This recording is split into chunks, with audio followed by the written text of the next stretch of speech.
அது வந்து கண்டிப்பா ஏற்றுக்கொள்ள முடியாது. பிரதானத்துவம் இந்த கூட்டத்தில் கூட்டப்பட்டது. ஏன் இவ்வளவு பெரிய ஒரு கன்ஃபியூஷன்? நான் ரொம்ப சிம்பிளான ஒரு பர்சன். அவருக்கு வேற எந்த விதமான ரைட்ஸும் கிடையாது. என்ன வேணா இருக்கட்டும்ங்க. வணக்கம். நேர்பட பேசு நிகழ்ச்சிக்கு வரவேற்கிறோம். மதுரையிலிருந்து தேர்தல் சிறப்பு நேர்பட பேசு நேரலையாக ஒளிபரப்பு செய்யப்படுகிறது. இன்றைய நேர்பட பேசுவின் பேசுபொருள், பல்வேறு பிரச்சனைகளை சுட்டிக்காட்டி பிரச்சாரம் செய்யும் தலைவர்கள் தென் மாவட்ட களத்தை தீர்மானிக்க போவது எது அப்படிங்கிற தலைப்புல பேச இருக்கிறோம். மார்க்சிஸ்ட் கம்யூனிஸ்ட் கட்சியிலிருந்து திரு மதுக்கூர் ராமலிங்கம் பங்கேற்கிறார். நாம் தமிழர் கட்சியிலிருந்து மதுரை நாடாளுமன்ற தொகுதியின் வேட்பாளர் திருமிகு சத்யாதேவி பங்கேற்கிறாங்க. விரைவில் பாஜகவுடைய வேட்பாளர் பேராசிரியர் திரு ராம ஸ்ரீனிவாசன் இணைய இருக்கிறார். அதே போன்று அதிமுக தரப்பிலிருந்து மதுரை நாடாளுமன்ற தொகுதியின் வேட்பாளர் மருத்துவர் திரு சரவணன் இணைய இருக்கிறார். வணக்கம் விருந்தினர்கள் இருவருக்கும். திரு மதுக்கூர் ராமலிங்கம், தென் மாவட்டத்திற்கு நிறைய திட்டங்களை மத்திய அரசு கொண்டு வந்திருக்கு அப்படின்னு பாஜக தரப்புல பேசுறாங்க. மத்திய அமைச்சர்கள் இங்க வரக்கூடியவர்கள் பேசுறாங்க. மிக குறிப்பா பிரதமரே அதை முன்னிலைப்படுத்தி பேசுறார். அப்போ இந்த தேர்தல் சமயத்துல இந்த பிரச்சாரம் அப்படிங்கிறது பாஜக தரப்புக்கு ஒரு கூடுதல் முக்கியத்துவத்தை பெற்று தருமா? இல்லை, தென் மாவட்டங்களுக்கு பாஜக ஆட்சியில் என்ன கொடுத்தார்கள், நிறைய செய்திருக்கிறோம் என்று கூட பிரதமர் அவர்கள் தூத்துக்குடியில் பேசினார்கள். நிறைய செய்யலை. தமிழ்நாட்டை குறிப்பாக தென் மாவட்டங்களை வச்சு செஞ்சுருக்காங்க அப்படிங்கிறது தான் பாஜக ஆட்சியில் நம்ம பார்த்தது. அதுக்கு உதாரணமாக இதே எய்ம்ஸ் மருத்துவமனை ஒரு ஒற்றை செங்கல்லோடு இருக்கிறது என்பது இன்றைக்கி உலக புகழ்பெற்ற ஒரு விஷயமாக மாறி இருக்கிறது.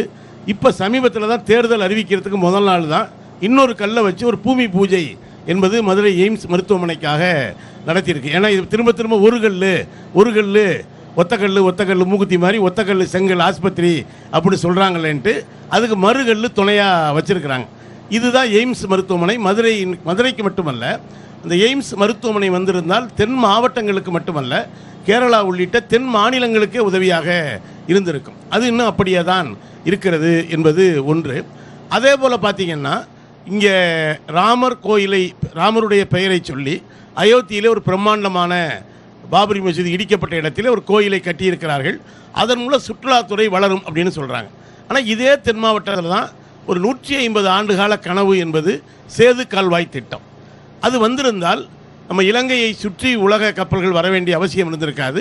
இங்கே ஒரு துறைமுகம், இங்கே ஏற்கனவே முசிறி, கொர்க்கை, இன்னும் ஏராளமான துறைமுகங்கள் என்பது இருந்தது. ஆனால் அதை இவங்க ஒரு புராணத்தை அடிப்படையாக வைத்து தடுத்ததன் காரணமாக தொழில் வளர்ச்சி என்பது பாதிக்கப்பட்டிருக்கு. இது தென் மாவட்டங்களுக்கு செஞ்ச தாமதமாக பணிகள் நடைபெற்று கொண்டிருக்கிறது, இல்ல பாலிசி அடிப்படையில் அதை ரத்து பண்றாங்க அப்படின்ற சில குற்றச்சாட்டுகளை, விமர்சனங்களை நீங்க வைக்கிறீங்க.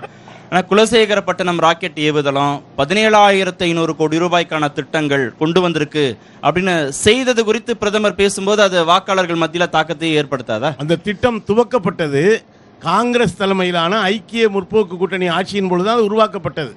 10 ஆண்டு காலமாக திரு நரேந்திர மோடி அவர்கள் பிரதமராக இருக்கிறார். இவர்கள் உருவாக்கிய திட்டம் அல்ல அது.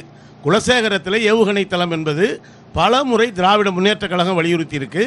அதில் இடதுசாரி கட்சிகள் ஆதரவோடு ஒரு ஐக்கிய முன்னணி அரசு இருந்த பொழுது உருவாக்கப்பட்ட திட்டம். பிரதமர் அதை இப்பொழுது திறந்து வைத்திருக்கிறார். அதுக்காக நாம் நன்றி சொல்லலாம். ஆனால் இவங்க உருவாக்கின திட்டம் அல்ல, இவர்களுடைய வாக்குறுதியும் அது அல்ல என்பதை நாம் தயவு செய்து புரிந்து கொள்ள வேண்டும். அது குலசேகரப்பட்டினம். இதுவும் ஒரு விமர்சனம் தான். பாஜக தரப்பில் என்ன விமர்சனம் வைக்கிறாங்கன்னா, மத்திய அரசு நிதியில செய்யக்கூடிய திட்டங்கள், மத்திய அரசு நிறைவேற்றிய திட்டங்கள் எல்லாத்தையும் திமுக ஆட்சியில மறைக்க பார்க்குறாங்க. மக்களுக்கு அது குறித்த விழிப்புணர்வு ஏற்படுத்த முடியாத அளவுக்கு அவங்க பார்த்துக்கிறாங்க அப்படின்ற விமர்சனத்தையும் சேர்த்தே வைக்கிறாங்க. நீங்கள் கூட கிரெடிட்டை திமுக அரசுக்கு தான் கொடுக்குறீங்க. இல்லை, எய்ம்ஸ் மருத்துவமனை அதை கட்டி வச்சது யார் போய் மறைச்சிட்டாங்களா? அது யார் இவங்க என்ன செஞ்சாங்க, என்ன மறைச்சிருக்காங்க? ஒன்று யாரும் இவங்க செஞ்ச வேற எதையும் இதே மதுரை சர்வதேச விமான நிலையம் ஆக்கணும். உங்களுக்கே தெரியும், தென்னகத்தினுடைய தலைநகரம் நம்முடைய மதுரை. நீங்கள் இப்போ வாரணாசியில் கூட ஆரம்பிச்சிருக்காங்க. எங்கே ஆரம்பிப்பது குறித்து நமக்கு ஆட்சேபனை இல்லை. இதே மதுரை நாடாளுமன்ற தொகுதியினுடைய உறுப்பினர் தோழர் வெங்கடேசன் எத்தனை முறை திரும்ப திரும்ப வலியுறுத்தி இருக்கிறார். அதே ஒரு ஊபியை சேர்ந்த ஒரு அமைச்சர் என்ன கேட்குறாருன்னா, நீங்கள் ஏன் ஊபிக்கு விழுது கொடுக்குறீங்க, ஏன் மதுரைக்கு கொடுத்தா என்னன்னா, ஏற்கனவே 4-5 இருக்குது அப்படிங்கிறார். அப்போ தான் தோழர் வெங்கடேசன் சொன்னார், நாங்கள் கொடுக்குற ஜிஎஸ்டி வரியின் அடிப்படையில் பார்த்தால் 16 விமான நிலையங்களை கேட்கக்கூடிய அளவுக்கு தமிழ்நாட்டுக்கு உரிமை இருக்கிறது அப்படின்னு சொன்னார். சர்வதேச விமான நிலையமாக்கலை, எய்ம்ஸ் மருத்துவமனையை கொண்டு வரல. அதுபோல் நைப்பர் மருத்துவ இதுங்கிறது நீண்டகால கோரிக்கையாக இருக்குது, அதை கொண்டு வரல. நீங்கள் சொல்கிறது போல் ஒன்றிய அரசு கொண்டு வந்த திட்டம், அதாவது மோடி வீடு கட்டும் திட்டம், மத்திய அரசுடைய நிதியில செயல்படுத்தக்கூடிய திட்டங்கள், மத்திய அரசினுடைய நிதியில் செயல்படுத்தக்கூடிய எந்த திட்டத்தையும் மாநில அரசு மறைக்க பார்க்குது, இல்ல அவங்களே ஓன் பண்ணிக்கிறாங்க. நாங்க செஞ்சோன்னு மாநில அரசு ஓன் பண்ணிக்கிறாங்கிறதான் குற்றச்சாட்டு, பாஜக குற்றச்சாட்டு. ஒன்னே ஒன்று நான் சொல்றேன், திமுக அரசு வந்த பிறகுதான் மகளிர் உரிமை தொகைன்னு மாதந்தோறும் 1000 ரூபாய் கொடுத்தாங்க. ஏற்கனவே ஜன்தன் கணக்கு அப்படின்னு ஒன்றிய அரசு எதுக்காகன்னா, இந்த கேஸ் மானியத்தை நாங்கள் உங்கள் பணம் உங்கள் கையில் அதில் நேராக போட்டுடுறோம், ஏன் உங்களுக்கு சிரமம், எனக்கு கையில் காசு வச்சு சிரமப்படுறீங்கன்னு 1000 ரூபா போட்டாங்க. போட்டோடனே என்ன தெரியுமா நடந்தது, உங்களில் மினிமம் பேலன்ஸ் இல்லை அப்படின்னு சொல்லி 1000 ரூபாயை பிடிச்சிக்கிட்டாங்க. அது மட்டும் இல்லை, அந்த பிடிச்சதுக்கு ஒரு ஜிஎஸ்டி போட்ட தயாள குணம் கொண்டவர்கள் தான் நாங்கள் கொண்டு வந்ததை மறைக்கிறோம்னு சொல்கிறாங்க. இதை விட பெருங்கொடுமை, தொகுதி மேம்பாட்டு நிதி நிறைய கொடுக்குறாங்க. ஏங்க அது ஒன்றிய அரசு கொடுக்குற நிதி தானேங்க, அதுக்கு 18% ஜிஎஸ்டி போடலாமா? யாரோ ஒன்று விற்கலாம் வாங்கலாம், அவங்க கொடுக்குற நிதிக்கே ஜிஎஸ்டி போட்டு கொடுத்த 1 கோடி கொடுக்குறாங்கன்னு வைங்களேன், அதில் ஒரு 10 லட்சம் அவங்களே எடுத்துக்கிறாங்க. இந்த இப்போ கொடுத்தவனே எடுத்துக்கொண்டாடிக்கிற கதையாக தான் இருக்குது. இதில் என்ன கொண்டு வந்தீங்க, என்னத்தை மறைச்சிட்டாங்க அப்படிங்கிறத பாஜக நண்பர்கள் தான் பதில் சொல்லணும். பேராசிரியர் வந்தாச்சு, அவர்கிட்ட கேட்போம். தென் மாவட்டங்களுக்கு பாஜக ஒன்றும் பண்ணலை, தென் மாவட்டங்களில் வளர்ச்சி திட்டங்களை கொண்டு வந்திருப்பதாக பாஜக தரப்பில் சொல்கிறாங்க, மத்திய அமைச்சர்கள் சொல்கிறாங்க, பிரதமர் மோடி இங்கே பிரச்சாரத்திற்கு வருகிற போதெல்லாம் பேசுகிறார். ஆனால் எய்ம்ஸ் வரலை, வெள்ள நிவாரண நிதி வரல, தொடர்ந்து முதல்வரும் குற்றச்சாட்டு வைக்கிறாங்க, திமுக கூட்டணி கட்சி தலைவர்களும் குற்றச்சாட்டு வைக்கிறாங்க. குற்றச்சாட்டு சொல்கிறது மார்க்சிஸ்ட் கட்சிக்கு ரொம்ப சுலபம். 5 வருஷம் மத்தியில் பாராளுமன்றத்தில் எம்பியாக இருந்திருக்கார் வெங்கடேசன். 5 வருஷம் அவர் என்ன பெர்ஃபார்மன்ஸ் கொடுத்துருக்காருன்னு கேளுங்க. 5 வருஷம் 151 சாதனைகள்னு ஒரு பட்டியல் போட்டிருக்காரு வெங்கடேசன். புத்தகமே போட்டிருக்காரு. அந்த புத்தகத்தில் என்ன போட்டிருக்காருன்னா, 1-2 மட்டும் உதாரணத்துக்கு சொல்கிறேன். நத்தத்திலிருந்து துவரங்குறிச்சி வரைக்கும் ஒரு 5 மேம்பாலங்கள் கொண்ட 130 கோடி ரூபாயில் நான் ரோடு போட்டேன், பாலம் போட்டேன்னு சொன்னார். இது தென் மாவட்டத்தில் தான் இருக்குது இந்த பாலம். இந்த பாலத்துக்கு பணம் கொடுத்தது யார்? அப்போ மத்திய அரசு என்னவெல்லாம் செய்கிறதோ அது வெங்கடேசன் செஞ்சது, மத்திய அரசு என்னவெல்லாம் செய்யலையோ அது தமிழ்நாட்டுக்கு செய்கிற அநீதியா? ஏங்க நத்தத்திலிருந்து துவரங்குறிச்சி முடிச்சிடறேன் அண்ணா, ஒரு நிமிஷம் நீங்கள் பேசும்போது நான் குறுக்கிடல பாருங்கள். மார்க்சிஸ்ட் கட்சினாலே இப்படி தான் தொந்தரவு பண்ணுறது தான், மக்களையும் தொந்தரவு பண்ணுறீங்க, டிபேட்டையும் தொந்தரவு பண்ணுறீங்க. நத்தத்தில் வரைக்கும் ஃபீடர் ரோடு போட்டாருங்க. ஃபீடர் ரோடு போடுறது இந்தியா முழுக்க மத்திய அரசினுடைய திட்டம். தலைநகரை இணைக்கும் சாலைகளில் எதிர்கால போக்குவரத்து நெரிசலை கருத்தில் கொண்டு ஃபீடர் ரோடுன்னு பேர். இப்போ மதுரையிலேருந்து சென்னை வரைக்கும் போகிற சாலை இன்னும் கொஞ்சம் சில ஆண்டுகளில் இன்னும் நெரிசல் அதிகமாகும். அதனால் இப்போயே அதுக்கான 4 வழிச்சாலையை போடுறாங்க. அது நத்தம் வழியாக துவரங்குறிச்சி வழியாக திருச்சி வரைக்கும் கனெக்ட் பண்ணுது. இதுதான் ஃபீடர் ரோட கான்செப்ட். இதுக்கும் வெங்கடேசனுக்கு என்னங்க இருக்கு? இது யாருடைய திட்டம்ங்க? இது நான் நினைச்சேன் ஸ்டாலின் மட்டும்தான் ஸ்டிக்கர் ஓட்டுவார்னு. ஆனால் ஸ்டாலினுக்கு சற்றும் குறைந்தவரில் வெங்கடேசனும் ஸ்டிக்கர் ஓட்டுறாரு. மத்திய அரசு பண்ண கோரிக்கை அவர் வச்சதுனால கோரிக்கை ஒரு எம்பி வச்ச உடனே எத்தனை எம்பி கனெக்ட் பண்ணுறாங்க? அதில் இவர் எம்பி சத்திரப்பட்டி வரைக்கும் தாங்க, 10 கிலோமீட்டர் தான் இவர் எம்பி. ரோடு போட்டது 85 கிலோமீட்டருக்கு ரோடு. 10 கிலோமீட்டர் ரோடு போடுறதுக்கு எம்பி கோரிக்கை வச்சாருன்னு சொன்னால் கூட ஒரு நியாயம் இருக்குது. 85 கிலோமீட்டருக்கு ஒரு எம்பிக்காக ரோடு போடுவாங்களா? இந்த மாதிரி ஃபீடர் ரோடு இந்தியாவில் எத்தனை ஸ்டேட்டில் இருக்குது தெரியுமா? அங்கெல்லாம் எந்த எம்பி கோரிக்கை வச்சாங்க? எம்பி வெங்கடேசன் செஞ்ச சாதனை சொல்கிறேன், அவரே சொன்ன சாதனை சொல்கிறேன். ஸ்டேட் பேங்க் ஆஃப் இந்தியான்றது ஒரு வங்கி. அந்த வங்கியில் பெண் ஊழியர்களுக்கு நான் தனி கழிவறை வாங்கி கொடுத்தேங்கிறார். Separate toilet for women in State Bank. இது ஒரு எம்பி சொல்கிற சாதனையாங்க? இது பட்டியலில் போட வேண்டிய சாதனையா? ஏன் ஸ்டேட் பேங்க்கில் பெண்களுக்கு தனி கழிவறை இருக்காதா? அப்போ இந்தியன் பேங்க்கில் எப்படி பெண்களுக்கு தனி கழிவறை வந்தது? இந்தியன் ஓவர்சீஸ் பேங்க்கில் வெங்கடேசன் சொல்லி வந்துச்சா, இல்லை நம்ம அண்ணன் காமரேடு சொல்லி வந்துச்சா? ஒரு வங்கியில் பெண் பணியாளர்கள் பணியாற்றினா பெண் டாய்லெட் இருக்கும்லங்க, பெண்களுக்குன்னு டாய்லெட் இருக்காதா? இல்லை இல்லாததுனால கொண்டு வரணும். இல்லை இல்லாத பெண்கள் இருந்தால் பெண்கள் டாய்லெட் வந்துடும். இது என்ன? இது ஸ்டேட் பேங்க்கில் இவருடைய சாதனையாங்க, ஒரு எம்பி சொல்கிற சாதனை. அது எத்தனை திட்டங்கள் வந்திருக்கு? நான் என்ன கேட்குறேன், தென் மாவட்டங்களில் வெள்ள நிவாரணத்திற்காக வராத, வெள்ள நிவாரண பாதிப்பை பார்வையிட வராத வெள்ள நிவாரணம் இயற்கை வாக்கு கேட்டு மட்டும் வராரு. வெள்ள நிவாரணம்ன்றது இயற்கை பேரிடரா செயற்கை பேரிடரா? முதல்ல அது சொல்லுங்க. முதல்ல வெள்ளம்ன்றதே இயற்கையா செயற்கையா? மேன்மேடு. நீங்க ஏரி குளங்களை ஒழுங்கா தூர்வாரதுனால, குளங்களுடைய கரைகளை எல்லாம் பலப்படுத்தாதனால இது செயற்கையாக உருவாக்கப்பட்ட, திமுகனால உருவாக்கப்பட்ட வெள்ளங்க. திருச்செந்தூர்ல என்ன ஆகுது? உத்தரகாண்ட்ல வந்த வெள்ளம் செயற்கையா திருச்செந்தூர் உருவாக்கப்பட்டதா இயற்கையா வந்ததா? திருச்செந்தூர்ல ஊப்பில வந்த வெள்ளம் இயற்கையா வந்ததா தமிழ்நாட்டை பத்தி பேசுங்க. நீங்க இந்தியா பத்தி பேசினா ரஷ்யாவுக்கு போவீங்க, பேசுறீங்க, அப்புறம் ரஷ்யாவுக்கு சீனாவுக்கு போவீங்க. தமிழ்நாட்டை பத்தி பேசினா உத்தரப்பிரதேச போவீங்க. உத்தரகாண்ட்ல உத்தராஞ்சல வந்த வெள்ளம் எல்லாம் இயற்கையா செயற்கையா வந்த வெள்ளம். நம்ம பாரத் பேசுறோம். தாமிரபரணி ஆத்துக்கும் திருச்செந்தூருக்கும் 20 கிலோமீட்டர் இருக்குங்க. ஆத்து வெள்ளம் வரல, குளம் கம்மா குடஞ்ச வெள்ளம் தான் கோயிலை சுற்றி நின்னது. பக்தர்கள் உள்ளே போக முடியல, வெளியில் வர முடியல. கோயிலே 5-6 அடிக்கு மூழ்கி போகிற அளவுக்கு வெள்ளம் வந்தது. இது மேன்மேடு. ஒழுங்கான மதகுகள் இருந்திருந்தா, கரைகளை பலப்படுத்தி இருந்தா இந்த பிரச்சனை வந்திருக்காதுல்ல. அது செயற்கையான விஷயங்க. தென் மாவட்டங்களில் தென்காசியை தவிர அத்துணை மாவட்டங்களிலும் மருத்துவக் கல்லூரி சமீபத்தில் வந்திருக்கா இல்லையா? எய்ம்ஸ் மருத்துவமனை பத்தி செங்கல் எடுத்து காமிச்சா எய்ம்ஸ் வந்துருமா? நான் கேட்கிறேன். இவங்க மத்தியில் ஏற்கனவே ஒரு செங்கல் இருந்தது, இப்ப கூடுதலாக இன்னொரு செங்கல் வந்து என்ன ஒரு கல் ஒரு கண்ணாடி சினிமாவா? ஒரு கல்லை தூக்கி உதயநிதி காமிக்கிறதுக்கு சினிமா ஷூட்டிங் எடுக்கிறாங்களா அவங்கெல்லாம்? 2014 வரைக்கும் இவங்க காம்ரேடு தானே மத்தியில் ஆட்சியில் இருந்தாங்க. மத்தியில் 2014 வரைக்கும் யார் கவர்மெண்ட்? மற்ற மாநிலங்கள்ல எய்ம்ஸ் கட்டுமான நான் கேள்வி அவர் மதுக்கூருக்கு வைக்கிறேன், நீங்க கேட்டு பதில் சொல்லுங்க. 2014 வரைக்கும் மத்தியில் காங்கிரஸும் திமுக அண்ணன் கம்யூனிஸ்டுகள் ஆதரவுலாம் இருந்தாங்கல்ல. ஏன் டெல்லிக்கு வெளியில் எந்த மாநிலத்தில் நீங்கள் எய்ம்ஸ் மருத்துவமனை அறிவிக்கவே இல்லை? ஏன் நரேந்திர மோடி அவர்கள் வரும் வரைக்கும் எய்ம்ஸ் வெளி மாநிலங்களுக்கு எப்போ வந்தது? டெல்லியை தாண்டி எய்ம்ஸ் வைக்கணும்னு கொள்கை முடிவு எடுத்ததே நரேந்திர மோடி அரசாங்கம் தான். சரி, கொள்கை முடிவு எடுத்து அறிவிச்சாங்கல்ல. 2016 பட்ஜெட்டில் அருண் ஜேட்லி அறிவிச்சார். அறிவிச்சதுக்கப்புறம் எத்தனை வருடங்கள் கழித்து மாநில அரசாங்கம் நிலம் கொடுத்தது, கையகப்படுத்தி கொடுத்தது? இல்ல, மதுரையை ஒட்டி அறிவிக்கப்பட்ட மற்ற எய்ம்ஸ்கள் செயல்பாட்டுக்கு வந்தாச்சு. அங்கெல்லாம் நிலம் உடனே கொடுத்துட்டாங்க. மதுரைக்கு அப்புறம் அறிவிக்கப்பட்டதெல்லாம் வந்துருச்சு. அங்க மாநில அரசு நிலம் கொடுத்துருச்சு. ஆர்வி உதயகுமார் இங்க நிலம் எப்ப கொடுத்தாங்கன்னு சொல்லி ஆர்வி உதயகுமார் இங்க எவ்வளவு எத்தனை வருஷம் எய்ம்ஸுக்கு ஒன்றிய அரசே நேரடியாக நிதி ஒதுக்கியது. ஆனா நம்ம மதுரையில் மட்டும் ஜப்பான் நிறுவனத்துக்கிட்ட கடை வாங்குறது தாமதமாகுது.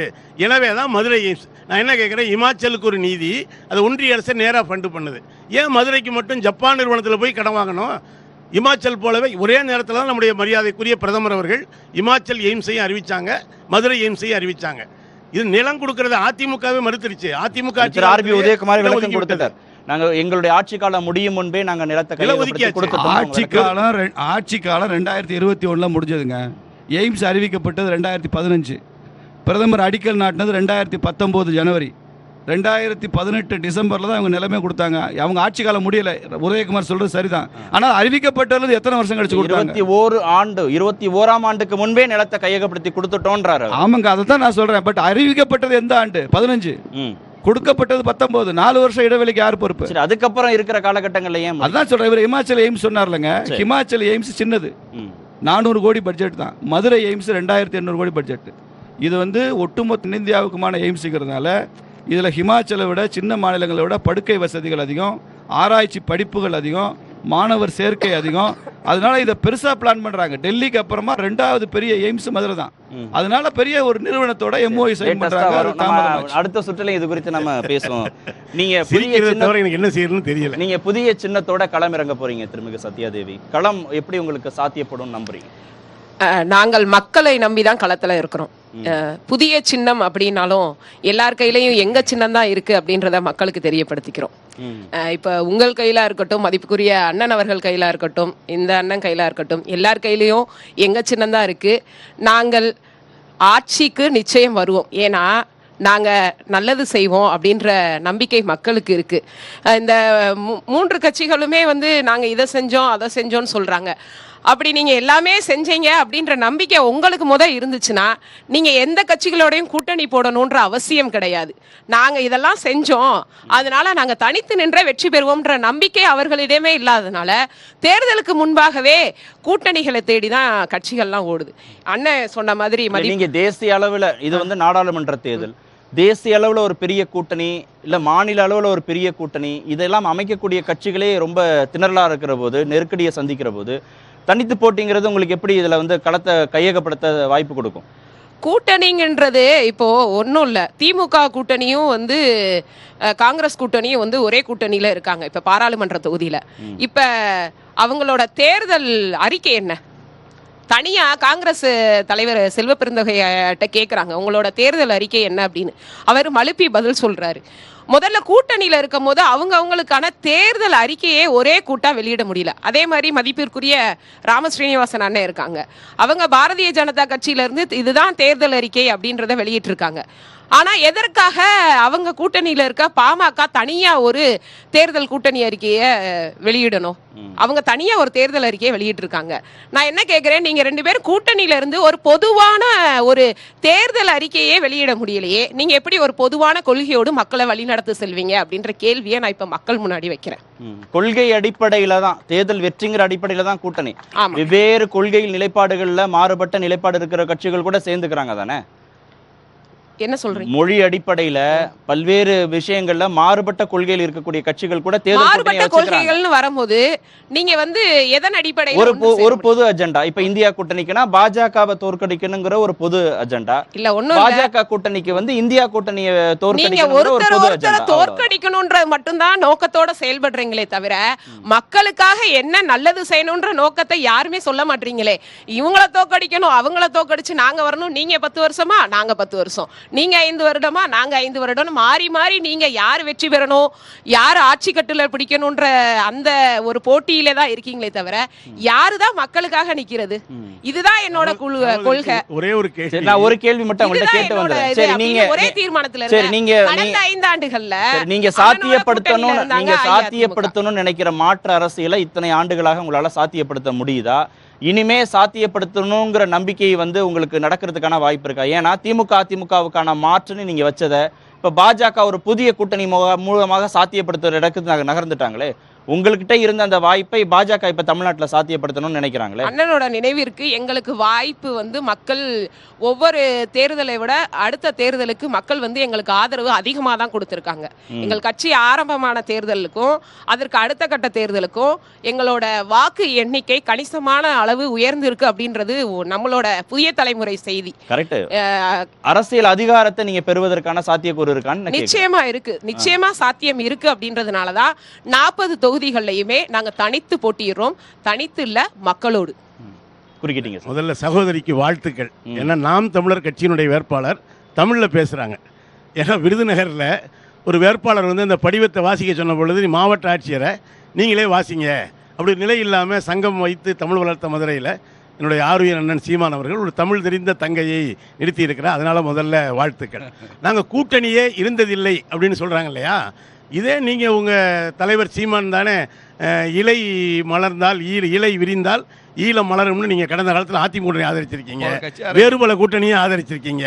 அவர் இப்போ ஒரு தனியாக நிற்கிறது மட்டுமே ஒரு கட்சிக்கு கொள்கையாக இருக்க முடியாது. தனியாக நிற்கிறது மட்டுமே ஒரு கட்சிக்கு கொள்கை. யாரோட ஒத்தி செய்து இப்போ இந்தியா கூட்டணின்னா மதச்சார்பின்மை அப்படின்னு ஒரு மைய பொருளை வைத்து இருக்கு.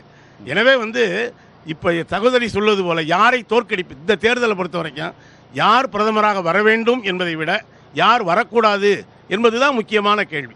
நாங்கள் சொல்கிறோம், 10 ஆண்டு காலம் இருந்த அனுபவத்தின் அடிப்படையில் பாஜக கூட்டணி மீண்டும் வரக்கூடாது. அதன் அடிப்படையிலான கட்சிகள் இணைந்திருக்கு. இப்போ அண்ணன் மரியாதைக்குரிய பேராசிரியர் நாங்கள் தாமதம் வந்ததுனால வாழ்த்து சொல்ல முடியல. அரசியலை தாண்டி என்னுடைய இனிய நண்பர் களத்திலே நிற்கிறார், அவருக்கு என்னுடைய வாழ்த்துக்கள். ஆனால் ஒரு எம்பி பாலம் கொண்டு வந்தேன் அப்படின்னு சொன்னால் அவர் சொல்லக்கூடாதான். ஆனால் ஒரு பிரதமர் சொல்லிக்கலாமா? பிரதமர்கள் சேர்ந்து தாங்க, இவங்க எம்பிக்கள் சேர்ந்து தாங்க பிரதமரை தேர்வு செய்கிறாங்க. கொடுக்குற இடத்துல அவங்க இருந்தாங்க. நீங்கள் கூட கேட்டீங்க, நம்முடைய பிரதமர் கூட சென்னையில் வந்த பொழுது என்ன பேசுனாங்க? நான் உங்கள் குடும்பத்தில் ஒருவன் அப்படின்னு பேசினார். கேட்குறப்ப எனக்கே கூட ரொம்ப உணர்ச்சி வசப்பட்டுட்டேன். ஆனால் நம்ம குடும்பத்தில் ஒருத்தர் இவ்வளோ பெரிய புயல் வந்தப்போ வரல, மழை வந்தப்போ வரல, வெள்ளம் வந்தப்போ வரல. ஆனால் இப்போ மட்டும் தேர்தல் வருகிற பொழுது மட்டும் அது முதல் கட்ட தேர்தல் பேரிடர், அது மேன்மேடு மனிதனால் உருவாக்கப்பட்ட பேரிடர்னு சொல்லிட்டாரு. இயற்கை பேரிடர்னா உங்ககிட்ட நலம் விசாரித்திருப்பார். இல்ல, மனிதர் உணர்ந்து கொள்ள இது மனித காதல் அல்ல என்பதுதான் இப்ப சமீபத்தில் அதுக்கு இந்த கேரளா படம் வந்த பிறகு ஓடிக்கிட்டு இருக்கு. நான் என்ன கேட்கிறேன், தமிழ்நாட்டில் மட்டும்தான் மனுஷங்க இருக்காங்களா? பாஜக ஆளக்கூடிய பாலம் அருந்து விழுந்துச்சே, அது இயற்கை பேரிடரா செயற்கை பேரிடரா? நில ஆக்கிரமிப்புகள் நடந்தது, அதனாலதானே உத்தராஞ்சல் அவ்வளவு பெரிய வெள்ளம். அண்ணன் தான் பதில் பேசுவோம். ஸ்ரீனிவாசன், தென் மாவட்டங்கள்ல பாஜக அமைத்திருக்க கூட்டணி வலுவான கூட்டணியா? ஏன்னா பாமக கட்சிக்கு ஒரு சில பகுதிகளில் வாக்கு வங்கி இருக்கக்கூடிய இடமா இருக்கு. அதே மாதிரி நீங்க டிடிவி ஓபிஎஸ் அப்படின்னா அவங்களுக்கு ஏற்கனவே இருக்கக்கூடிய வாக்கு சதவீதத்தை அப்படியே பாஜகவுக்கு டிரான்ஸ்ஃபர் ஆவதற்கான சூழல் இருக்கா? எந்த அளவுல இங்க உங்களுக்கான வெற்றி வாய்ப்பு இருக்கிறதாக நினைக்கிறீங்க? அப்படி இல்லை, நீங்கள் வந்து ஃபிக்ஸட் பெர்சன்டேஜ் வச்சிருக்கிற கட்சிகளுக்கு தான் அது பொருந்தும். ஒவ்வொரு தேர்தல்லையும் ஒரு டைனமிக்ஸ் மாறும்போது பெர்சன்டேஜும் மாறும். இப்போ உதாரணமாக கேரள அரசியல் எடுத்துக்கிட்டிங்கன்னா கூட்டணின்றது பெர்மனெண்ட், எல்டிஎஃப் யூடிஎஃப், அதுக்குள்ளே இருக்கிற கட்சிகளுக்கான சீட் ஷேரிங் அதுவும் பெர்மனெண்ட். ஒவ்வொரு தடவையும் அவங்க பெருசாக டிஸ்கஸ்லாம் பண்ணுறதில்ல, அவங்களுக்கு கொடுத்த தொகுதி அவங்க மாற்றுறதில்ல. அந்த கட்சிகளுடைய வாக்கு சதவிகிதமும் அதுவும் பெருசாக மாறுறதில்ல, வேணால் மைக்ரோ பெர்சன்டேஜ் மாறலாம். தமிழ்நாட்டு அரசியல் அப்படி இல்லைங்க. இப்போ இங்கே வந்து ஒரு பெரிய பாய்ச்சலோடு வளர்ந்து வருகிற கட்சியாக பிஜேபி இருக்குது, ஒரு பெரிய பாய்ச்சலோடு அதனுடைய செல்வாக்கை இழந்து வருகிற கட்சியாக அதிமுக இருக்குது. தென் மாவட்டங்களில் எங்களுக்கு வலுவான கூட்டணிங்கிறது ஐயா ஓபிஎஸ், டிடிவி அவர்கள், ஜான் பாண்டியன் அவர்கள், இந்த மாதிரி தேவநாதன் யாதவ் அவங்க, இந்த மாதிரி கட்சிகள். தமிழ் மாநில காங்கிரஸ் எங்கள் கூட இருக்குது. பாட்டாளி மக்கள் கட்சி தான் north Tamil Nadu phenomena. But Tamil மாநில காங்கிரஸ் தமிழ்நாடு முழுக்க சிறிய அளவிலோ பெரிய அளவிலோ பல இடங்களில் அவங்களுடைய பிரசன்ஸ் இருக்குது. அப்புறம் அந்த தலைவர்கள் பெரும் பாய்ச்சலோடு பாஜகவுடைய வாக்கு சதவீதம் உயர்கிறதுங்கிற உங்க நம்பிக்கையை புரிந்து கொள்ள முடிகிறது. பெரும் பாய்ச்சலோடு அதிமுகவுடைய வாக்கு வங்கி சரிகிறது அப்படின்றத எப்படி புரிந்து கொள்கிறது? என்ன அளவுகோல் அதுக்கு? அது தேர்தல் முடிவுகள் தான் சொல்லணும், நான் சொல்றது சரியா இல்லையான்னு. இந்த தேர்தலுங்க 1977 தான் தமிழக அரசியல் வந்து இருமுனை அரசியலாக மாறுச்சு. ஏன்னா காமராஜர் ஐயா இருக்கிற வரைக்கும் காங்கிரஸா திமுக, அப்புறம் எம்ஜிஆர் அவர்கள் கட்சி ஆரம்பித்தோடனே அதிமுகன்னு இருந்தது. இப்போ வரைக்கும் அப்படிதான். காமராஜர் மறைவுக்கு பிறகு 77 திமுக அதிமுக அந்த அரசியல் தான். மற்ற கட்சிகள் இதை சார்ந்து இருக்கும். கம்யூனிஸ்ட் கட்சின்னா ஒரு தேர்தலில் திமுக கூட்டணி வைப்பாங்க, இன்னொரு தேர்தலில் அதிமுக கூட்டணி வைப்பாங்க. மூப்பனார் அப்படி தான், விஜயகாந்த் அப்படி தான், வைகோ அப்படி தான், இப்படி இருமுனை அரசியல் தான். முதல் முறையாக இந்த தடவை 2024 ஒரு மும்முனை அரசியல் ஒன்று உருவாயிருக்கு. பிஜேபி தலைமையிலும் ஒரு கூட்டணி, திமுக தலைமையில் ஒரு கூட்டணி, அதிமுக தலைமையில் ஒரு கூட்டணி. விஜயகாந்த் வரும்போது அது தொடருது. அதுக்கு முன்பாக திரு வைகோ, அதுக்கப்புறம் மக்கள் நல கூட்டணி, அப்புறம் திரு சீமான். அது ஒரு தொடர் பாதையா தானே இருக்கு. அதை விட இந்த தடவை பாஜக போடுற புது பாதை இல்லையா? இல்ல, இந்த தடவை என்னன்னா அந்த திமுக அதிமுகவினுடைய கம்பைன்டு ஓட் ஷேர் இருக்குல்ல, அதை வந்து அவங்க இழக்க போறாங்க. இப்போ ஒரு ஸ்டாட்டிஸ்டிக் சொல்றேன். 67 இப்போ 2024 வரைக்கும் திமுக அதிமுக இந்த ரெண்டு கட்சிகள் மாத்திரம் வாங்கின வாக்கு சதவிகிதம் வந்து 75% வரைக்கும் அதிகபட்சம் இருக்கு. குறைந்தபட்சம் 65% இருக்கு. இந்த ரெண்டு கட்சியும் எதிர் அணியில தான் போட்டிடுறாங்க. ஆனா அந்த ரெண்டையும் மாத்திரம் கூட்டி பார்த்தா அவ்வளவு வலுவான நிலையில் இருக்கு. 4/3 பங்கு ஓட்டு இந்த ரெண்டு திமுக அதிமுக கட்சிக்கும் தொடர்ந்து 40 வருஷமா 50 வருஷமா அப்படி போயிட்டு இருக்கு. இதுதான் அரசியல். இப்போ அதுல ஒரு பெரிய மாற்றம் வரும். அந்த திமுக அதிமுக ரெண்டு ஓட்டை இந்த தடவை கூட்டினீங்கன்னா 65க்கும் கீழே போயிடும். 50க்கு கீழே வந்தாலும் ஆச்சரியப்படுறதுல ரெண்டு கட்சிகளுடைய அதிமுக திமுக ரெண்டையும் கூட்டினா 50% கீழே போயிடும். அதனால அது வந்து பெரும்பாலும் அந்த வாக்கை இழக்கிறது அதிமுக தான். அதனால பலவீனம் அடைஞ்சிருக்குன்னு நான் சொல்றேன். ஓகே, நான் திரு மதுக்கூட்ட வரேன். நான் ஏற்கனவே இடைவேளைக்கு முன்பு நிறுத்தின இடத்தை தான் திரு பேராசிரியர் சீனிவாசன் இப்போ தொட்டிருக்காரு. திமுக அதிமுகவுக்கான மாற்று அரசியல் களம் ஒரு புதிய பாய்ச்சலோடு தொடங்கி இருக்கு. இவ்வளவு நாள் நான் சொன்ன இல்லையா, திரு வைகோ, திரு விஜயகாந்த், அப்புறம் மக்கள் நல கூட்டணி, திரு சீமான், இவங்கெல்லாம் கொண்டு வந்தது அவர் பெரிய மாற்றத்தை இங்கே தரல, வெற்றியை கொண்டு வர முடியல. ஆனால் இந்த முறை அதை பாஜக முயற்சிக்கிறதுன்னு தான் நம்ம நிறுத்தணும். அதில் வந்து அவங்களுக்கான வாக்கு வங்கி சரியுது இல்லையா திமுக அதிமுக, அது இவங்களுக்கு லாபம்ன்றாங்க. ஆனால் அது உங்களுக்கு வருவதற்கான வாய்ப்புகள் இல்லை. ஏன்னா நீங்கள் ஒவ்வொரு தேர்தலுக்கு கூடுதுன்றீங்க. இந்த முறை நாம் தமிழர் கட்சிக்கு வாக்கு வங்கி கூட வாய்ப்பில்லை. அதுதான் அவருடைய கணிப்பு. அது மதிப்புக்குரிய அண்ணன் அவர்களுடைய கணிப்பு, அவருடைய தனிப்பட்ட கணிப்பு அப்படின்றத நினைக்கிறேன். பாஜக வளருது அந்த அடிப்படையில சொல்றாரு அவரு. நாம் தமிழருடைய வாக்கு சதவீதம் குறையுது அந்த அடிப்படையில சொல்றாரு. அண்ணன் சொன்னது அவருடைய தனிப்பட்ட கருத்து. அதே மாதிரி அது எந்த அளவுக்கு நிச்சயம் அப்படின்றத அண்ணன் அவர்களே ஒப்புக்கொண்டார். தேர்தலுக்கு பின்னாடி அதை சொல்ல முடியும் அப்படின்னு. தேர்தலுக்கு அப்புறம் அது எந்த அளவுக்கு உண்மை அப்படின்றத மக்கள் சொல்லுவாங்க. அப்ப யாருக்கு வாக்கு வங்கி உயர்ந்திருக்கு, யாருக்கு வாக்கு வங்கி குறைந்திருக்கு அப்படின்றத தேர்தல் முடிவு சொல்லும். இல்ல, அது நம்ம அந்த வாக்கு சதவீதம் அப்போதுதான் தெரியும். ஆனா நம்ம களத்துல பாஜக வளருகிறதுங்கிற அந்த பிம்பத்தை நீங்க ஏத்துக்கிறீங்களா இல்லையா? நிச்சயமா ஏத்துக்கறல. நிச்சயமா நாம் தமிழர் கட்சி குறிப்பாக இளம் தலைமுறை வாக்காளர்கள் வந்து மொழி வாரியாக எங்களுக்கு தமிழர் அப்படின்ற அடையாளம் வெளிப்பட வேண்டும் அப்படின்றதுனால நாங்க நாம் தமிழர் கட்சிக்கு தான் வாக்களிப்போம் அப்படின்னு நான் களத்துல செல்ற இடங்கள்லாம் குறிப்பா மாணவர்கள், இளைய தலைமுறையினர் வந்து எங்க கட்சிக்கு பெருவாரியான ஆதரவுகளை கொடுக்கறாங்க. அதுல எல்லளவும் மாற்று கருத்து கிடையாது. இளம் தலைமுறையினர்கள், புதிய வாக்காளர்கள் வேட்பாளர்கள் ஏற்கனவே பல்வேறு கட்சிகள்ல இருந்தவங்க கூட மாற்றம் வேணும், இனிமே எங்களுக்கு ஏமாற்றம் வேண்டாம் அப்படின்றதுல ரொம்ப தெளிவா இருக்காங்க. ஏன்னா அவங்க மத்தியில ஆட்சி செய்யறாங்க, இவங்க மாநிலத்துல ஆட்சி செய்யறாங்க. ஆனா இது ரெண்டுமே எங்களுக்கு அதிருப்தி தரக்கூடிய ஒரு அரசாங்கமா தான் இருக்கு. அண்ணாமலை வரவுக்கு பிறகும் நீங்க அதுல உறுதியா இருக்கீங்க, அவருக்கு வாக்கு போலேன்னு நினைக்கிறீங்க, பாஜகவுக்கு போலேன்னு சொல்றீங்களா? ஆமா, நிச்சயமா தான். நிச்சயமா. ஓகே சார், 2-3 கேள்விகளை திரு பேராசிரியர் சீனிவாசன் சொன்னதுலேருந்து கேட்க வேண்டியதாக இருக்கு. ஒன்று, பெரும் பாய்ச்சலோடு பாஜகவுடைய வாக்கு சதவீதம் உயர்கிறதுங்கிற மாதிரி பெரும் பாய்ச்சலோடு அதிமுகவுடைய வாக்கு சதவீதம் குறைகிறதுன்னு சொல்றாரு. அது எந்த அடிப்படையில் அவர் சொல்றாருன்னு தெரியல, தேர்தலுக்கு பிறகு தெரியும். ஆனா அப்படி ஒரு பிம்பம் இங்க இருக்கா? அதிமுக சிதைகிற மாதிரி இருக்கா இங்க? அவ்வளவு பெரும் பாய்ச்சலோடு பாஜக முன்னேறி போகிறது என்றால் அவருடைய நம்பிக்கையை நான் பாராட்டுறேன். ஏன் கடைசி வரைக்கும் ஒரு பக்கம் அந்த கட்சியினுடைய மாநில தலைவர் திரு அண்ணாமலை கூட்டு இல்லைங்கிறாரு, இன்னொரு பக்கம் என்ன சொல்றாங்க, கதவு திறந்தே இருக்கிறது என்று. கடைசி உங்களுக்கு அவ்வளவு பலமும் பாய்ச்சலும் இருக்குமானால், அதிமுக வாக்குகள் சரியுமானால், ஏன் கடைசி நிமிடம் வரைக்கும் கதவை திறந்து வச்சிருந்தீங்க? பேராசிரியர் மிரட்டி கூட பார்த்தாரு, கூட்டணிக்கு வரலனா பெரும் விளைவுகளை சந்திக்க வேண்டியிருக்குன்னு. அப்ப கூட போஸ்டர் ஒட்டி அவரை எதிர்ப்பு தெரிவிச்சதோட விட்டுட்டாங்க, வர மாட்டேங்கிறாங்க. இன்னொரு பக்கம் பார்த்தீங்கன்னா கடைசி நிமிடம் வரைக்கும் நீங்கள் உண்மையிலே ஒரு அண்ணன் நகைச்சுவையில் வந்து இந்த தமாகாவை பற்றி சொன்னாங்க இல்லையா, அது ஒரு நல்ல நகைச்சுவை. அது என்னென்னா, இவங்க சின்ன ஒதுக்குறதுல இவங்க கூட்டணி வேறு கூட்டணிங்க.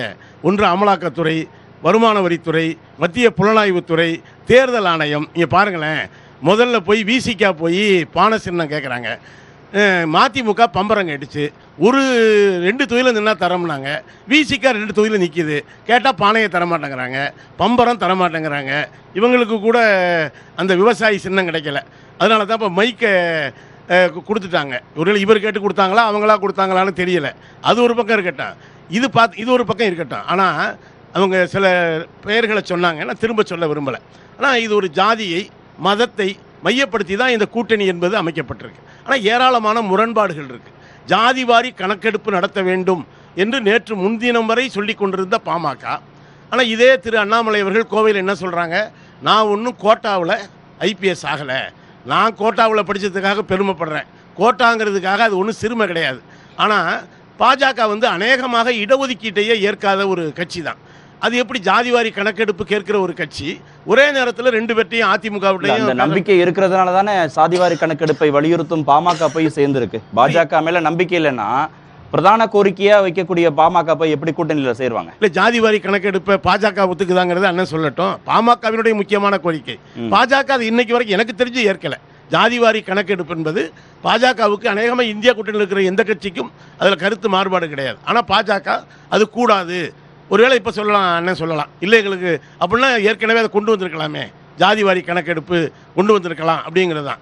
இன்னொரு பக்கம் பார்த்தீங்கன்னா அந்த கூட்டணியே ஒரு வித்தியாசமான கூட்டணியாக இருக்குது. முதல் நாள் ஒரு கட்சியினுடைய தலைவர் கூட்டணி பேச போகிறார், அடுத்த நாளே கட்சியை அந்த கட்சியை கலைச்சிட்டு கூட்டணி அந்த கட்சியிலேயே போய் சேர்ந்துடுறார். அவங்கெல்லாம் இப்போ வேட்பாளர் ஆகிட்டாங்க. இப்போ இது ஒரு முதல் நாள் வரைக்கும் இப்போ என்னென்ன பாய்ச்சல் வேகத்தில் காட்சிகள் மாறுகிறது. எனக்கு கூட நான் அண்ணனுடைய கொள்கைகளை ஃபாலோ பண்றது இல்லை. ரொம்ப முக்கியமான செய்தி, ஒருவேளை நீங்க சொல்ற திரு சரத்குமாருக்கு பேராசிரியர் சொல்ற மாதிரி நம்பிக்கை கூட வந்திருக்கலாம். 50% அதிமுகவுடைய வாக்கு வங்கி இந்த தேர்தலோடு சுருங்க போகுதுன்னு அவர் சொல்றாருல. அப்ப பாஜக மீதான நம்பிக்கை வந்ததன் அடிப்படையில் கூட போய் அவங்க கூட்டணியும் சேர்ந்திருக்கலாம், கட்சியை கலைச்சிட்டு கூட போய் சேர்ந்திருந்திருக்கலாம். இல்ல, அவங்க இப்ப வந்து டிடிவி தினகரன் அவர்கள் அந்த அணியில் இருக்காங்க, ஓபிஎஸ் அவர்கள் சுயேட்சை சின்னத்தில் நிற்கிறாங்க. அது இப்போ என்ன கணக்கில் சேர்க்கறதுன்னே தெரியல. நேற்று வரைக்கும் இரட்டை இலையை முடக்குவதற்கு எல்லா முயற்சியும் மேற்கொண்டது முடியாமல் போனதால் அவங்க நிற்கிறாங்க. நீங்கள் வந்து அது அந்த கூட்டணியே வந்து எப்படி அப்படின்னு பார்த்தீங்கன்னா, ஒரு பக்கம் பாமக இந்த பக்கமும் பேசுகிறாங்க, அந்த பக்கமும் பேசுகிறாங்க. இப்போ தேமுதிக இந்த பக்கமும் பேசுகிறாங்க, அந்த பக்கம். இது என்ன கொள்கை அப்படின்னு நான் கேட்குறேன். இப்போ இந்தியா கூட்டணி எடுத்துக்கிட்டிங்கன்னா பல ஆண்டுகள் போராடி 2019 இதே கட்சிகள் தான் இருந்தது. இப்போ புதிய கட்சின்னா மக்கள் நீதி மையம் மட்டும்தான் அதில் சேர்ந்துருக்காங்க. ஆனால் இது வந்து பாய்ச்சல் வேகத்தில் முன்னேறினா எதுக்கு இந்த கட்சிகளை நீங்க இணைக்கணும், தனியாவே நிக்கலாமே அப்படி என்பதுதான் நம்முடைய கேள்வி. என்ன தேவை வந்தது ஸ்ரீனிவாசன்? இடைவேளைக்கு நம்ம போலாம். ஏன் கூட்டணிக்கான தேவை வந்தது? பெரும் பாய்ச்சலோடு பாஜக வளருதுன்னா ஏன் நீங்க கூட்டணிக்கு அவ்வளவு மெனக்கிட்டீங்க கடைசி நிமிஷம் வரைக்கும் கேட்கிறாரு. இல்லைங்க, நான் சொன்னது நம்பர் ஆஃப் ஓட்ஸ் பெர்சன்டேஜ் கணக்கில் தான் நான் பேசிக்கிட்டு இருந்தேன். நம்பர் ஆஃப் சீட்ஸ்னு வரும்போது களத்தில் வந்து திமுகவுக்கு எதிரான வாக்குகள் சிதறும் போது பிஜேபி லீப் ஃபார்வர்ட் பாய்ச்சல் தான். ஆனால் எதிரான வாக்குகள் சிதறும் போது அது வந்து திமுகவுக்கு அட்வான்டேஜாக மாறிடக்கூடாதுன்றதுனால தான் எங்களுக்கு தமிழ்நாட்டில் எங்களது பிரதான எதிரி திமுக தான். அதில் எங்களுக்கு எப்போயுமே மாற்று கருத்தே கிடையாது. அதிமுக நாங்கள் எதிரியாலாம் பார்க்கல. அவங்க தேவையில்லாத ஒரு முரண்பாடுகளுக்குள்ள சிக்கி தவிக்கிறாங்க, அவ்வளோதான். அது AIADMK it will face its own consequences. ஆனால் திமுக பிரதான எதிரி. அதை களத்திலேயே அதை வெற்றி காணாமல் தடுக்கணும்னா கூட்டணி தேவைன்றது தான் எங்கள் பாயிண்ட்டு. ஆனால் அதற்காக அவங்க வரலன்றதுக்காக நாங்கள் அதுக்காக என்ன பயன்னு கேட்குறாரு. நீங்கள் அமைச்ச கூட்டணினால என்ன பயன் உங்களுக்குன்னு கேட்குறாரு. அது தேர்தல் முடிவு காண்பிக்கட்டும்ங்கிறேன் நான். ஒரு ஆரோக்கியமான அரசியல் நோக்கி போகல. இன்னைக்கு தானே மும்முனை போட்டி. நாளைக்கு 2026 அதிமுக பெருமளவு சரிவடையும் போது நாம் தமிழர் நீங்க மும்முனை போட்டி பிஜேபி நாம் தமிழரை நான் கணக்கில் எடுத்துக்கலைங்க. அவங்க தனிப்பட்ட கருத்துட்டாங்க. அவங்க சொன்னது அவங்க தனிப்பட்ட கருத்து தான். சிஸ்டருக்கு வாழ்த்துக்கள். அதனால அவங்க களம் காணட்டும். என்னைக்குமே நாம் தமிழரோட ஸ்ட்ரென்த்து அவங்க தமிழ்நாட்டில் திமுக இல்லாமல் அதிமுக இல்லாமல் மூன்றாவதா முட்டிக்கிட்டு எந்திரிக்கிறாங்கன்றதான் அவங்களுடைய ஸ்ட்ரென்த்து. இன்னைக்கு அதையும் பங்குபட வந்துட்டு ஏற்கனவே 3 அணி இருக்கும்போது இப்போ இவங்க 4வது அணியாக பார்க்கப்படும் போது மக்கள் ஆதரவு இருக்காது. இந்த தடவை அவங்களுக்கு பெரிய வாக்கு சரிவு ஏற்படும். இதெல்லாம் நான் தேர்தல் முடிவுல தான் நீங்க பார்க்க முடியும். இப்போ நான் சொன்ன ஏதோ ஜோதிடம் சொல்ற மாதிரி இருக்கும். தேர்தல் முடிவுகள் இதெல்லாம் பழிச்சிருக்காங்க. ஏன் குறிப்பிட்டு தேர்தல் முடிவை சொல்றாங்கன்னா, ஏன்னா தேர்தல் தேதிக்கும் வாக்கு எண்ணிக்கை தேதிக்கும் நீண்ட இடைவெளி இருக்குன்ற நம்பிக்கையில சொல்றாரு அப்படின்னு நான் நினைக்கிறேன். தீர்மானிக்கப்பட்டாச்சா முடிவு? அதை நீங்க தேர்தல் கமிஷன்ல தான் சொல்லணும். அங்கதான் ஃபைட் பண்ணணும். தமிழ்நாட்டில் சட்டம் ஒழுங்கு கெட்டு போச்சுங்கிறாங்க. ஒரே கட்ட தேர்தலாக தமிழ்நாட்டில் தேர்தலை நடத்த முடிகிறது என்பதிலிருந்தே தமிழ்நாட்டில் சட்டம் ஒழுங்கு எவ்வளவு நன்றாக இருக்கிறது என்பதை நாம் புரிந்து கொள்ள முடியும். திரு மதுக்குராமலிங்கம், தென் மாவட்டங்களை பொறுத்த வரைக்கும் கூட்டணி பலத்தோடு திமுக வேட்பாளர்களை நிறுத்தி இருக்கிறது. அதிமுக புதுமுக வேட்பாளர்களை அதிகம் நிறுத்தி இருக்கிறாங்க. இந்த முறை பாஜக பிரபலமான வேட்பாளர்களை நிறுத்தி இருக்கிறாங்க. எப்படி வெற்றி வாய்ப்பு எப்படி இருக்கும்னு நீங்க நினைக்கிறீங்க? ஓட்டிங் பேட்டர்ன் எப்படி இருக்கும்னு நீங்க நினைக்கிறீங்க? முதல் கேள்வி. இரண்டாவது கேள்வி, நாம் தமிழரை அவர் போட்டியாகவே எடுத்துக்கொள்ளவில்லை பேராசிரியர். அவங்க இந்த முறை வாக்கு சதவீதம் குறையும்னு அவர் கணிக்கிறார். நாம் தமிழர் குறித்து உங்களுடைய மதிப்பீடு? 2 கேள்விகளுக்கு. நாம் தமிழர் கட்சிக்கு ஒரு நிரந்தரமான நிலைப்பாடு என்பது கிடையாது. தந்தை பெரியார் குறித்து கூட ஒரு நிலைப்பாடு முன்ன ஒன்று பேசுவார், அப்புறம் ஒன்று பேசுவார். எனவே சகோதரிக்கு வாழ்த்துக்கள். அது ஒன்றும் பெரிய பொருட்படுத்த வேண்டிய அளவுக்கான ஒரு களமாக இருக்காதுன்னு நான் நினைக்கல. தேர்தல் கூடிய வாக்கு வங்கி இந்த முறை கூடுமா குறையுமா நாம் தமிழருக்கு? இந்த முறை குறையும்னு தான் நான் நினைக்கிறேன். ஏன்னா ஒரு வலுவான போட்டி என்பது ஏற்படுத்தப்பட்டிருக்கு. ரெண்டாவது, கொள்கை ரீதியாக பல சரிவுகளை அந்த கட்சி சந்திக்கிறது. இப்போ நான் வாக்கு சதவீதத்தை வைத்து மட்டுமே ஒரு கட்சி அந்த ஒரு கொள்கையை முன்வைக்கிறோம். அதில் தொடர்ச்சியாக நம்ம இருக்கிறோமா அப்படிங்கிறது அவர் சொல்வதற்கு பல சமயங்களில் அவரே முன்படுகிறார். ஏன்னா இன்றைக்கி மீம்ஸுக்கு ஒரு முக்கியமான பொருளாக இருக்கிறது நாம் தமிழர் கட்சியினுடைய பல்வேறு நிலைப்பாடுகள். அது ஒரு பக்கம். இன்னொரு பக்கம் தென் மாவட்டங்களில் திராவிட முன்னேற்ற கழகம், நீங்கள் சொன்னீங்க பாஜகவில் பிரபலமான வேட்பாளர்கள். ஒரு ஆளுநர் முதல் நாள் வரைக்கும் அவங்க ஆளுநர் நம்முடைய சகோதரி, அடுத்த நாள் வேட்பாளராக தென் சென்னை புதுவையிலிருந்து தென் சென்னைக்கு வருகிறார். அதே போல் ஒருவர் இந்த மாதத்தில் தான் அவங்க மாநிலங்களவை உறுப்பினராக தேர்வு செய்யப்படுறாங்க. இன்னும் பார்த்தா நீலகிரியில் ஒரு மத்திய அமைச்சர் மரியாதைக்குரிய திரு எல் முருகன் அவர்கள் வேட்பாளராக நிற்கிறார். அதுபோல் அந்த கட்சியினுடைய மாநில தலைவர். ஆனால் நிதியமைச்சர் என்ன சொல்கிறாங்கன்னா, ஒன்றிய நிதியமைச்சர் தேர்தலில் நிற்கிற அளவுக்கு எந்த பணம் கிடையாது அப்படிங்கிறாங்க. அப்போ என்ன சொந்த கட்சிக்காரங்களே இவங்களுக்கெல்லாம் பணம் இருக்குது எனக்கு இல்லைன்னு சொல்கிறாங்களா அப்படின்னு தெரியல. இப்போ கூட்டணி அப்படின்னு சொன்னாங்க இல்லையா, இப்போ அண்ணனே கூட அவர் தெரியும், நான் முதல்ல சொன்னேன், அப்படி விட்டு போச்சு. அவருடைய சமூக பக்கங்களை நான் ஃபாலோ பண்ணுவேன். அண்ணனே கூட ஆரம்பத்தில் விருதுநகர் தொகுதியை தான் மையப்படுத்தி பல வேலைகள் செஞ்சாங்க. அது ஒன்றும் நல்லது தான். பல ஜாதி சங்க தலைவர்களை சந்தித்தாங்க, பல கோயில்களுக்கு போனாங்க. பிறகு நைட்டு ஒருவருக்கு 2 மணிக்கு தூக்கம் போனதனுடைய விளைவு அண்ணன் திருச்சிக்கு போவாரா அல்லது அப்போ அங்க மண்ணின் மைந்தர்னு சொல்லி அப்புறம் திருச்சிக்கு எய்ம் பண்ணி மதுரைக்கு வந்திருக்காங்க. நல்லது. ஏன்னா இது ஒரு நிரந்தரமான கூட்டணியாக அது இணையலங்கிறதுக்காக சொல்கிறேன். அதை தாண்டி ஒன்றும் இல்லை. ஒரு மதுரையில் நிற்கிறது மகிழ்ச்சிக்குரியது தான். இல்லை, இது எல்லா கட்சிகளையும் இருக்கிறது தானே. கூட்டணின்னு அமைக்கிற போதே நீங்கள் கூட சில தொகுதிகளை திமுக கேட்பீங்க, அவங்க வேறு சில தொகுதிகளை கொடுப்பார்கள். அது இயல்பாக எல்லா கட்சியிலையும் கூட்டணின்னு வருகிற போது நடக்கிறது. தொகுதி ஒன்று கேட்போம், அவங்களும் கொடுப்பாங்க. ஆனால் கூட்டணி சேர யாரும் கட்சியில் இணைஞ்ச கட்சி அதுவும் திமுக இப்போ எதுவும் இருக்கிறதாக எனக்கு தெரியலை. இந்த தேர்தலை பொறுத்த வரைக்கும் இது யாருக்கு பலம் என்பதை பார்ப்பதை விட தென் மாவட்ட மக்களினுடைய பிரதானமான பிரச்சனையாக என்ன இருக்கும். இப்போ அதிமுக நண்பர் வரல, மரியாதைக்குரிய மருத்துவர், என்னுடைய இனிய சகோதரர், அவர் கூட நேற்று சொன்னாராம், பைனாக்குலர் வச்சு பார்க்குறேன், வெங்கடேசன் என்ன செஞ்சார் எனக்கே தெரியலை அப்படின்னு. அது எல்லாரும் போட்டிருக்காங்க. முதல்ல பைனாக்குலர் பார்க்குறதுனா மூடியை கழட்டிட்டு பார்க்கணும்.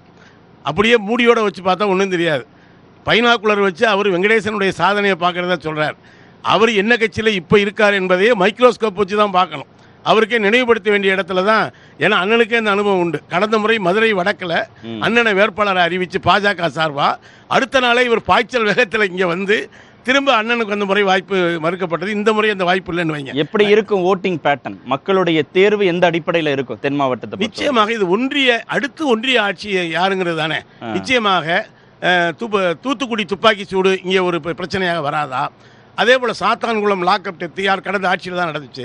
தூத்துக்குடி துப்பாக்கி சூடு நடந்த பொழுது மரியாதைக்குரிய அன்றைய முதலமைச்சர் எடப்பாடியார் என்ன சொன்னார்? நானே இதை டிவியில் பார்த்து தான் தெரிஞ்சுக்கிட்டேன். அதான் அடுத்த விருந்தினர்கிட்ட போகிறது நேரம் குறைவுனால. அப்போ இதெல்லாம் அதிமுகவுக்கு தான் பாதிப்பை ஏற்படுத்தும், பாஜகவுக்கு அது சாதகம் தானா? இல்லை நான் என்ன சொல்கிறேன், நம்முடைய பிரதமர் இந்த தென் மாவட்ட வெள்ளத்தில் அண்ணன் சொன்னது போல் தென்காசி தவிர்த்த தென் மாவட்டங்களில் நம்முடைய பிரதமர் பலமுறை இங்கே வந்த பொழுதும் கூட வெள்ள நிவாரண நிதி தரவில்லை என்பது இங்கே ஒரு பாஜகவுக்கு எப்படி சாதகமாக இருக்குமா பாதகமாக இருக்குங்கிறது அண்ணன் தான். சீனிவாசன், நிறைவு கருத்து. இல்லை, அதுக்கு முன்னால் நிறைய விஷயங்களை அள்ளி தெளிச்சிருக்கிறாரு காம்ரேடு மதுக்கூர் ராமலிங்கம். ஏதோ பிஜேபி கூட்டணி எல்லாம் கொள்கை முரண்பாடு உள்ள கூட்டணி மாதிரி சித்தரிச்சிருக்காரு. உங்களுக்கு விருதுநகர் கிடைச்சிருக்கணுமே அவர் ஆதங்கப்பட்டார். இதெல்லாம் கூட்டணி அரசியலுங்க. கூட்டணி அரசியலில் ஒவ்வொருத்தர் 39 தொகுதியிலையும் 39 பிஜேபிக்காரன் அந்த தொகுதியை எடுத்து பொறுப்பாளராக பணியாற்றுறாங்க. எனக்கு விருதுநகரில் நான் பணியாற்றுறேன், அவ்வளோதான். இட் டசன்ட் மீன் தட் எனக்கு அதே தொகுதி எல்லாம் கொடுப்பாங்கன்னு கிடையாது. அதனால் கூட்டணி வரும்போது அது நடக்கத்தான் செய்யும். தென்காசியில் அப்படி ஒருத்தர் பணியாற்றினார், நானும் பணியாற்றினேன். கூட்டணி வரும்போது மாறி தான் கொடுப்பாங்க. அல்லது கட்சி நீங்கள் போட்டியிடவே வேண்டாம், இந்த தடவை நீங்கள் கேம்பெயினராக இருங்கன்னு கூட கட்சி சொல்லும். கட்சி சொன்னால் கேட்டுக்கோன்றதான் பிஜேபி. கட்சியில் சீட்டு கொடுக்காட்டி ஓடி போயிடுவோம்ன்றது அண்ணா திமுக இருக்கும். கட்சி சொன்னால் கேட்டுக்கோன்றது பிஜேபியாக இருக்கும். இப்போ அவர்கிட்ட நான் மதுக்கூட்ட என்ன கேட்குறேன், இடபிள்யூஎஸ் 10% மத்திய அரசாங்கம் கொண்டு வந்ததில்ல, மார்க்சிஸ்ட் கட்சியோட ஸ்டாண்ட் என்ன, டிஎம்கேயோட ஸ்டாண்ட் என்ன? அது கொள்கை முரண்பாடு இல்லையா? தமிழ்நாடு மார்க்சிஸ்ட் கட்சியும் அதை ஆதரிச்சு தானே ஓட்டு போட்டாங்க. அவங்களுக்கு அந்த முழு உடன்பாடு தானே பொருளாதாரத்தில் அமெண்ட்மெண்ட் கொண்டு வந்தது. ஆனால் திமுக எதிர்க்குது. 70 விடுதலையை பற்றி மார்க்சிஸ்ட் கட்சியோட ஸ்டாண்ட் என்ன, காங்கிரஸோட ஸ்டாண்ட் என்ன, டிஎம்கேவோட ஸ்டாண்ட் என்ன? இது கொள்கை முரண்பாடு இல்லையா? நீங்கள் காஸ்ட் சர்வே ஒன்று தான் பார்ப்பீங்களா? கொள்கை முரண்பாடு இருந்தாலும் பாஜகவை தோற்கடிக்கணும்ன்றாங்க. அதே மாதிரி எங்களுக்கு கொள்கை முரண்பாடு இருந்தாலும் நாங்கள் திமுகவை தோற்கடிக்கிறதுக்கு ஒன்று அதுதான் காமன். எல்லாத்தையும் விட இன்னொரு மேஜர் கான்ட்ரடிக்ஷன் சொல்கிறேன். இண்டி கூட்டணி பற்றி இவ்வளவு சிலாயிக்கிறார் மதுக்கூர். கேரளாவில் இண்டி கூட்டணின்னு என்ன? கேரளாவின் இண்டி கூட்டணியில் எந்தெந்த கட்சி இருக்குன்னு கேளுங்க அவர்கிட்ட. காங்கிரஸும் மார்க்சிஸ்ட் கட்சியும் எத்தனை தொகுதிகளை உடன்பாடு செய்து கொள்ள போகிறாங்கன்னு போருங்க. இங்கே வெங்கடேசனுடைய போஸ்டர் பார்த்தேன், ராகுல் காந்தி படம் பெருசாக போட்டிருக்காரு. கேரளாவில் போடுவாரா? திருவனந்தபுரத்தினுடைய மார்க்சிஸ்ட் கட்சியில் ராகுல் காந்தி படம் இருக்குமா? இங்கே ராகுல் காந்தி வாழ்க, அங்கே ராகுல் காந்தி ஒழிகவா? என்ன சார் இதை விட முரண்பாடு வேறு எந்த கட்சியில் சார் இருக்கு? சரி, சுருக்கமா முடிங்க. நான் உங்களுக்கு நிறைவு கருத்து போயிட்டு கொள்கை கூட்டணி அப்படின்னு 2 பேருமே மாறி மாறி சொல்றாங்க. ஆமா, இவங்க களத்திலே இல்லைன்றாங்க. நாங்க களத்துல இருக்கோமா இல்லையான்னு மக்கள் தீர்மானிக்கட்டும். சரி, போக்குவரத்து தொழிலாளிகளுக்கு இவங்க என்ன நியாயம் செஞ்சிருக்காங்க? அது மட்டும் இல்ல, மாநில அரசு கிட்ட இருந்து ஓய்வூத பயனை இந்த தேர்தலில் வாங்கி கொடுக்கல. அட்லீஸ்ட் அவங்க தீபாவளிக்குள்ளையாவது வாங்கி கொடுத்துருவாங்களா? எல்லா அரசு பணியாளர்கள், மின்வாரிய ஊழியர்கள் எல்லாத்தையுமே வஞ்சிக்கிறாங்க. இது நாடாளுமன்ற தேர்தல், இந்த பிரச்சனைகள் பிரதானப்படுத்த எதுவா இருந்தாலும் அது மக்கள் பிரச்சனை. பாஜக மீது உங்களுக்கு விமர்சனமே இல்லையா? இல்ல, 2 கட்சிகள் மேலயுமே விமர்சனம் இருக்கு. 2 பேருமே பேசும்போது எங்களோட பிரதான எதிரி திமுக அப்படின்னு அண்ணன் சொல்றாங்க. மதுக்கூர் அண்ணே சொல்றாங்க எங்களோட பிரதான எதிரி பிஜேபி, நாங்க நாம் தமிழர் கட்சியை ஒரு பொருட்டாவே நினைக்கல அப்படின்றாங்க. நாம் தமிழர் கட்சி வரவே கூடாது அப்படின்றதுனாலதான் கடைசி நிமிடம் வரைக்கும் எங்களுக்கு சின்னம் கொடுக்கல. ஒரே ஒரு தொகுதியில நிக்கிறீங்க, அதனால உங்களுக்கு இந்த சின்னம் ஒதுக்க முடியல அப்படின்னு ஒரு குறிப்பிட்ட கட்சியை நீங்க சொல்றீங்க. 2 தொகுதியில நிக்கிறீங்க, அதனால தரலன்னு.